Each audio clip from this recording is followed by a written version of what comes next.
Hi everybody, thank you for having me here today. I feel absolutely blessed and honoured to be around people like yourselves, so thank you for having me. Thank you. My name is Andrea Welsh. I'm also known as Andy Marie. My background is from the children's campaigning activism. Yeah, with Angie on the street here. We've been in 4 years. I've known Angie, and we've just, you know, become friends. It's actually through Angie I became part of this party. And how it happened was just, I know it was a godly thing, because I was actually in Rochdale, where I'm originally from. I live in London, but I'm from Rochdale. I was visiting family, and something told me to ring Angie. I went over, I was meant to go back on the train that day, but I didn't. I went to Angie. Pat McGinnis was there, John was there, John Lawrence, and it just all, it was just in divine order. So I let God follow me with what I do. And with this being a Christian party as well, it just makes me feel so safe, because we've had so much. When you stand up like this and when you do things like this and you talk about the government and you talk about the elites, they come for you. They come for you. I'm on a 5-year order, I'll just tell you now, from Sir Mark Rowley. Sir Mark Rowley's trying to shut me up. He's put me on a 5-year order. The same as Tommy Robinson, the same one he's on, Tommy Robinson. So it is very, very, you know, it's been like this, but with this being a Christian party, this is where I want to be. I like everything about this, and I like what we're trying to do with the British people, from wherever we are. I'm Irish descent, so I'm a first generation immigrant. My dad's full Irish, Southern Irish, but I was raised in Rochdale, then I moved to London. I've always been a bit of a whistleblower, and I've always been a bit of a pain.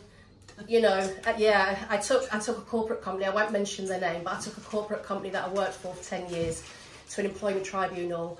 I whistleblew on the school that my daughter was at for the racial abuse and everything, so there you go. But how I became a children's campaigner was, I asked social services for help with my daughter who suffers with ADHD, autism, dyspraxia, etc. I got very sick, and she got very hyper, and I asked for help, and it got out of control. So it ended up with my daughter being placed into the care. Obviously I was devastated, absolutely heartbroken, as you can imagine. I've got a 30-year-old son, never had a social worker, now I've got an ADHD child, you know, I'm having problems, help me. That's what I was asking for, but that didn't happen. What happened was just absolutely, you couldn't even, you know, you'd have to write a book to say the whole 7 years of the hell of what my daughter went through, and myself. I was tasered by the Met Police, by the way. Yeah. I've been arrested for child abduction on my own daughter, who's 14 years old. She ran home. She kept running home. So what they do now in the care system, that's meant to be caring for our children, yeah, they section them. And yeah, talking about synchronicity, we was at the train station, and we actually spoke to a girl, and she was so friendly and forthcoming. We got talking to her, and she'd explained that she'd been in secure units for 3.5 years. So we had a little chat with her, and she did mention Andy Burham. She said he'd done a lot for her because he's wiping her record clean, because that's what they do with children in care when they run home. When they criminalise you and they criminalise the family. Who's this Andy Burham? He's the, I think is he the MP for Manchester? Yeah, I think he is. Yes. Andy Burnham. Andy Burnham, that was it. Oh, right, okay, so yeah, so there you go. So she was, you know, he's done a lot for her. She was in secure units for 3.5 years. She had scars, God bless her. She had scars on her neck. Her story was just compelling. But, you know, he's now helping her. But it's too late. The damage has been done. Yeah, she should have been helped. She should have been shoved into a secure unit. She should have been, you know, nurtured in a nurturing environment. And this is what we want for our children. When they go into the care system, 80% of those children are abused in the care system. That's a huge amount. I'd say it's more. Oh. I think the removal from a loving family is abuse in the first place. Yeah. The amount of times my daughter got dragged out of the house, kicking and screaming. In the end, that's why I just dived in and I was like, let me give her a hug, because she'll go if you let me give her a hug. It was just insane, you know, the police, because she was a runner. Okay, so then I started looking into it, and I met Angie and started looking into statistics, you know, how much money's behind all of this. It's all a money incentive, guys. I'll just give you an example. The CVAA that does the funding and for the government, for the social services and stuff, and out of 3,300 children that were adopted, they did like a survey, and they showed that each borough got, what was it, £1.3 million, and these 3,300 children that had been adopted had given revenue of £7.2 billion. So children are a commodity. That's what it boils down to. The children, it's for the money. Yeah. One adoption is £38,000 for that adoption. And this is what we're trying to stop, is that it's a forced adoption. And Pat and I were speaking, I was trying to explain to Pat, you know, the difference between forced adoption and adoption. And then I found this leaflet. It's like, again, God, it was in my bag. It's been there about 2 years, Jane Kelly. And yeah, and the difference is that forced adoption is where they take the child from the womb. I was there with somebody, one of our friends, in hospital, and we had to walk out and leave her baby there, and I had to, you know, consult. It was just horrendous because she has slight autism. They're actually taking children now off soldiers because they've got PTSD. There's children in care because their dads were in the war and fought for this country. There's soldiers that are homeless on the streets. Yet, like you say, we've got immigrants, illegal immigrants, living in 5-star hotels, giving.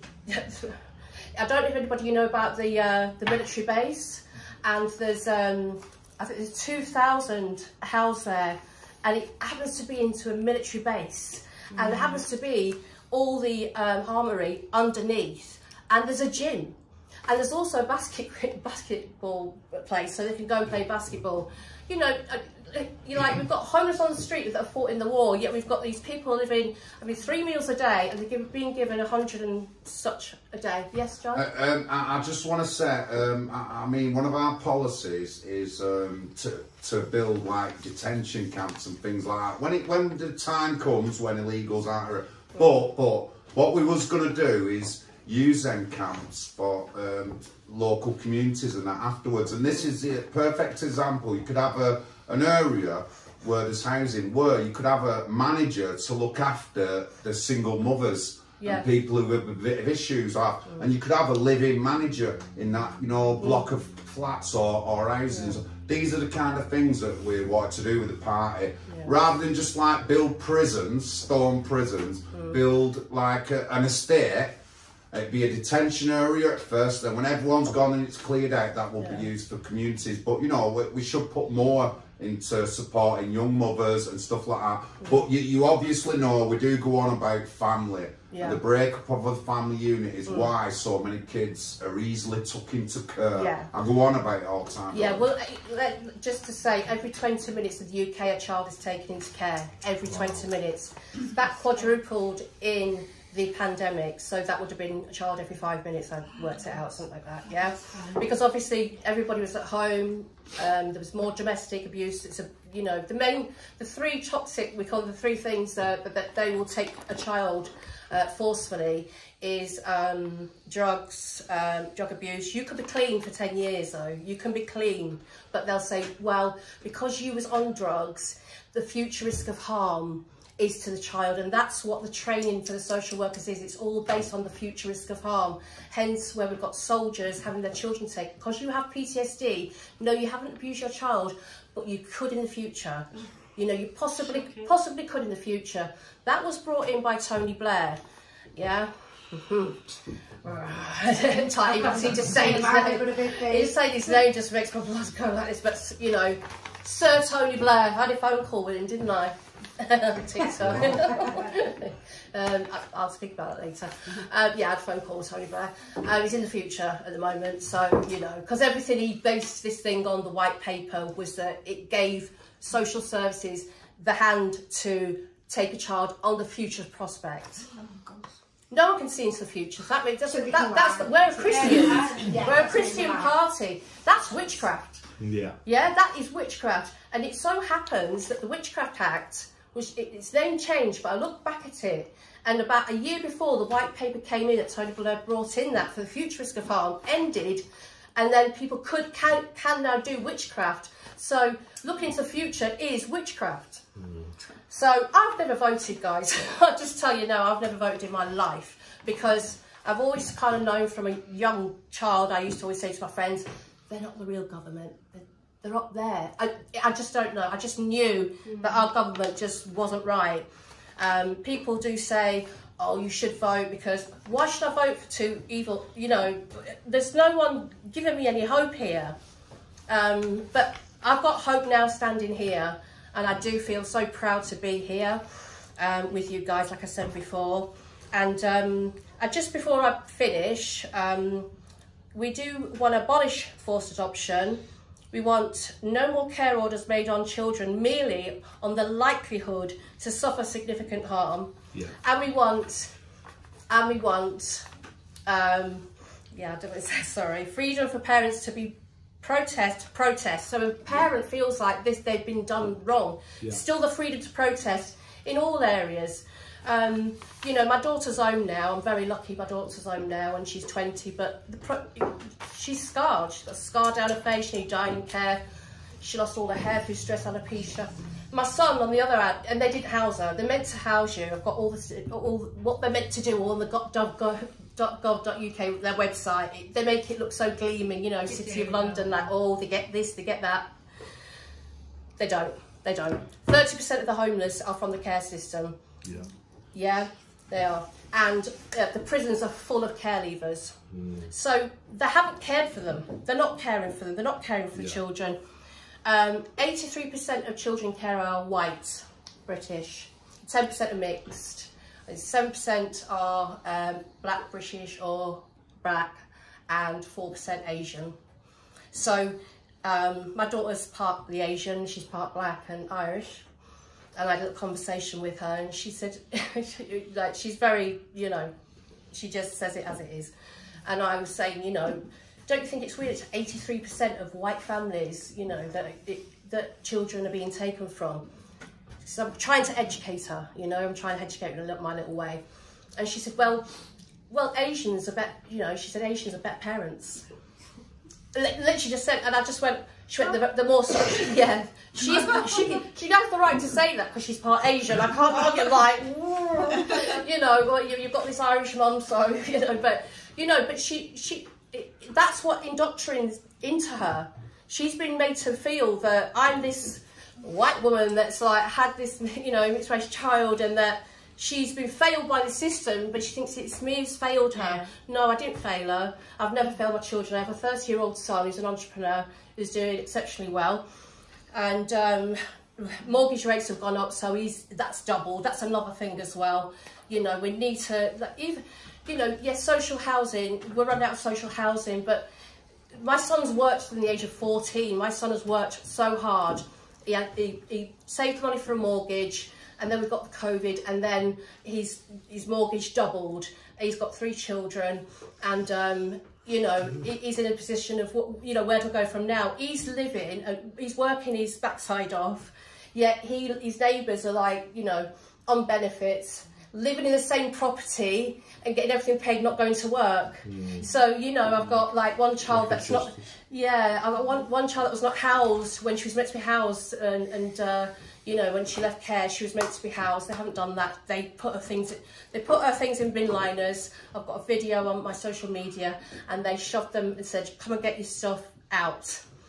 Yeah. So birthday, nice birthday present, wasn't it? Oh, lovely birthday present for us. So, just wanted to say, look out for something that Angie, myself, and John are going to be doing. It's called Ungagged, and it's obviously National Housing Party Ungagged. And it will be on YouTube, I believe, and we'll be talking more about this, and I'll talk more about, you know, it's a money incentive. Yeah. You know, the children generate so much money. One child in care can generate £1 million, and I had a big argument with someone yesterday on TikTok, because I do our social media, and he is a psychologist for children with ADHD and all this, that and the other, and and I got on the line. Okay, I thought I'm going in there, and you know, I had a bit of a gut. Everyone's like, oh, he's brilliant, what he does. And I said, no, I said, just let me just say something here. You're earning money out of the children that are being ripped out of families, loving families, on the future risk of harm. Why would you do it for free? And we were arguing then, you know, and I said, well, I do what I do for free. I've been doing this and talking on streets like Angie, we do it for free. Yeah, we spend our own money. We do this for free because we do it for the children and we do it for God's children. So yeah, I'm gonna, yeah, it's really, really, you know, I could go on, but I'm gonna leave it there. Thank you for listening. Thank you.